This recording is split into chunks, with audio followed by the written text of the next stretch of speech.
Going through our process to factor, we're going to use the big X method, and we're going to need to use the extra step. We can't use our shortcut because the number here in front is not 1. So we're going to have an extra step at the end. But here we go. Step 1, make yourself a big X. Okay, next thing, take the numbers on the outside, 2 and -9, grabbing those numbers, multiplying them together, and writing them up top. So 2 times -9 is -18. Take the number in the middle, -7, the b value, grab it and shove it straight down. So the -7 goes right there. This organizational tool is to help you think of 2 numbers that multiply together to get -18, but add up to -7.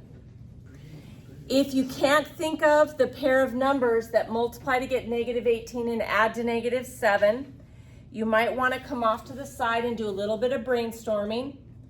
You always take the positive version of this number, so 18, and then start listing the pairs that multiply together, starting with as far apart as possible. So 1 times 18 is 18.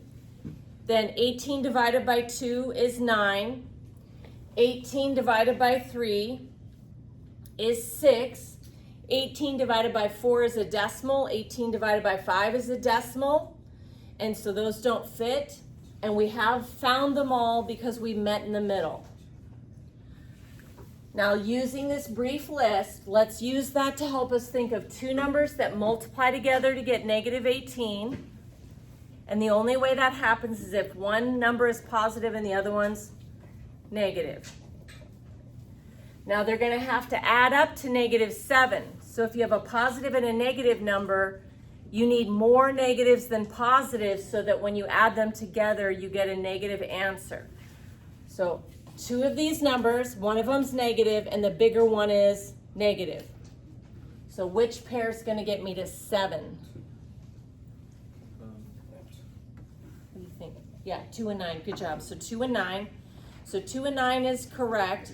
Now, of those 2 numbers, because the 9 is larger, it's going to be the negative one. So let's just double check. 2 times -9 is -18. 2 plus a -9 is -7. Okay, now because the number in front of x squared is not 1, so what we're going to need to do is take the 2 numbers that we thought of, 2 and -9, put them over a, then simplify the fraction. So I'm going to put 2 over the number in front of x squared, which is 2, and -9 over 2. This fraction does not simplify. Nothing fits into 9 and 2 besides 1, so that one's done. But this fraction does simplify. 2 fits into both of those. So coming off to the side here, 2 fits into 2 once. And 2 fits into 2 once, and so that's 1 over 1. Okay, so now we're ready to go. X times x gets me back to x squared. And we're going to use those fractions to fill in those places. Bottom goes first. The bottom of the fraction, the denominator goes first. We're backing into the problem and over top. Top is last. So the 1 is in the bottom, so that goes here. This one is in the top, so it goes last. It's a +1, so plus. Bottom, top. So the 2 goes first, and the -9 goes second. Bottom over top. We have our answer, although I could simplify 1x is just x, so x plus 1 times 2x minus 9 is my answer. Optional is just to double check that you did it correctly. So if I take what I just got, x plus 1 times 2x minus 9, and FOIL it together, if I did this correctly, I'm going to get back to my original. So first times first, x times 2x is